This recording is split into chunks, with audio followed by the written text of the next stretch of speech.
Episode में आपने देखा कि देव मैक्स और टीना को लड़ते हुए देखता है और फिर मैक्स देव पर अटैक करता है, पर देव को कुछ नहीं कर पाता। और फिर जब टीना देव पर अटैक करती है तो देव जल्दी से उसे लात मार देता है और टीना आसमान की उन ऊंचाइयों में कहीं खो जाती है, पर वहाँ कोरा नहीं है।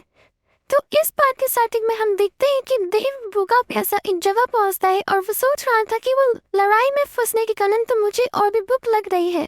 और फिर उसे वो ही हैमर दिखता है। उसे बहुत ज्यादा गुस्सा आता है कि मैं इतनी तेज धूप में भूखा प्यासा चल के यहाँ आ रहा हूँ और ये यहाँ पहले से डला हुआ है। और फिर देव उस हैमर को लात से मारने लगता है और जोर जोर से उससे चिल्लाता है। फिर हम देखते हैं कि एक बुजुर्ग आदमी उसको चिल्लाते हैं कि तुम यहाँ शोर क्यों मचा रहे हो, पर वो मुझे मामूली आदमी नहीं लग रहे हैं। फिर हम देखते हैं कि देव उनसे इमोर्टल बुक जिसमें कि इमोर्टल्स के नाम होते हैं वो कहाँ ये पूछता है। फिर वो मास्टर कहते हैं कि तुम्हें वो क्यों चाहिए। फिर देव कहता है कि वो जानना आपका काम नहीं है, आप बस मुझे बताइए कि वो कहाँ है। फिर मास्टर कहते हैं कि अच्छा तो बिना कारण तुम्हें उसका पता नहीं बताऊंगा। फिर देव उनसे कहता है कि मुझे बस उसमें ये देखना था कि मैं हॉर्स डंक उठाने के लिए एलिजिबल हूँ या नहीं। दरअसल ये काम देव इसलिए कर रहा था क्योंकि वो उस राज्य में रहना चाहता था और ये नौकरी कर वो वहाँ किसी की नजरों में नहीं आना चाहता था। फिर मास्टर उसे उस बुक के स्टोन के पास ले जाते हैं और फिर उसमें से एक कार्ड। फिर मास्टर उस कार्ड को देखकर कहते हैं कि मैंने तुम्हारे जितने कमजोर इमोर्टल्स को कभी नहीं देखा। फिर देव फिर कोशिश करता है पर यही रिजल्ट आता है। फिर मास्टर कहते हैं कि हम तुम जैसे इमोर्टल्स को फार इमोर्टल्स कहते हैं। फिर मास्टर देव को जहाँ वो रहते हैं उस जगह लाते हैं और फिर हम देखते हैं कि देव बहुत ही दुखी था। तो ये देखकर मास्टर उससे कहते हैं कि तुम चिंता मत करो, तुम लाखों इमोर्टल्स पृथ्वीवर्ष में से एक हो। फिर देव उन्हें चुप होने के लिए कह देता है। फिर मास्टर उससे कहते हैं कि अगर टीचर अच्छा हो तो स्टूडेंट भी अच्छा होता है और मैंने अपनी पूरी लाइफ में जो भी कुछ सिखाया है वो मैं तुम्हें सिखाने के लिए तैयार हूँ। और जब मैं इस दुनिया के शांति तब पर छोड़ता हूँ फिर वहाँ एक सैनिक आता है जो कि उनसे कहता है कि मुझे खबर मिली है कि आपको एक पार्ट इमोर्टल स्ट्रेंथ मिला है। मास्टर कहते हैं हाँ। फिर वो सैनिक कहता है कि मैं सिर्फ ये बताने आया हूँ कि तिंग राज्य का वो हैमर चोरी हो गया है और ये पता नहीं चल रहा कि किसने उसे चुराया है। फिर सैनिक देव को देखता है और कहता है कि मुझे नहीं लगता कि ये उसे छू भी पाएगा और जाने लगता है।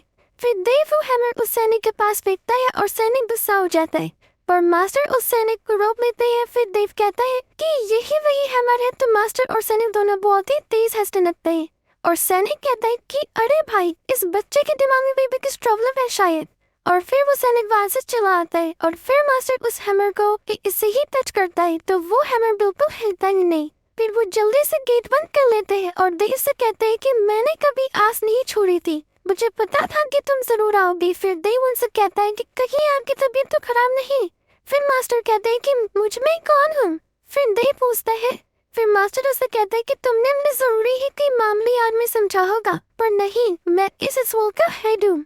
पर देव जाने लगता है। फिर मास्टर उसे कुछ चीजें देते हैं पर हमारे देव भैया को उन चीजों में कोई इंटरेस्ट नहीं था। वो वहाँ से चलते बनते हैं पर मास्टर अपने मेडिक से उसे पकड़कर तानते हैं और अपनी असली जगह से ले जाते हैं और रास्ते में बताते हैं कि वहाँ तुम कई चीज सीख पाओगे और स्पिरिचुअल ट्रांसफॉर्मेशन कर पाओगी और हमारे स्कूल में बहुत सी फेरिस भी है। तो अब देव बाकी की बातों को इग्नोर कर देता है और फिर इसके बाद सुनकर उसके काम में घंटी बजती है। फिर अगले सीन में हम शेन डायनेस्टी के राजा को देखते हैं और फिर उनके पास तिंग राज्य के राजा की बेटी जिसे उन्होंने हैमर लेने भेजा है वो आती है और राजा से कहती है कि हमारा हैमर चोरी हो गया है, मैं उसी सिलसिले में आपसे बात करने आई हूँ। फिर राजा कहता है कि वो तुम्हारा खजाना था और हमें उसमें कोई भी इंटरेस्ट नहीं है और अगर तुम्हें ऐसा लगता है कि हमने लिया है तो तुम उसे ढूंढ लो, हम तुम्हें वो लौटा देंगे। फिर किंग उसे साउथ एरिया पर अभी तक के मिले ट्रेसर दिखाते हैं। फिर वो कहती है कि नहीं, इनमें से कोई भी नहीं है। फिर हम देखते हैं कि मैक्स वहाँ आता है और कहता है कि मैंने सुना है कि तिंग राज्य का प्रिंस यहाँ आया है जो कि पिंगलाई की गोल्डन लिस्ट में टॉप 3 में है। कहाँ है रोक सी होंग। फिर आगे आके वो देखता है कि असलियत में वो लड़का नहीं एक लड़की है, पर हम कुछ नहीं कहती और जान लगती है। फिर हम देखते हैं कि किंग मैक्स से कहते हैं कि मुझे ये जानने की बहुत ज्यादा इच्छा हो रही है कि असलियत में किसने वो हैमर निकाला होगा, कौन होगा इतना ताकतवर। फिर हम देखते हैं कि ये पार्ट ही खत्म हो जाता है।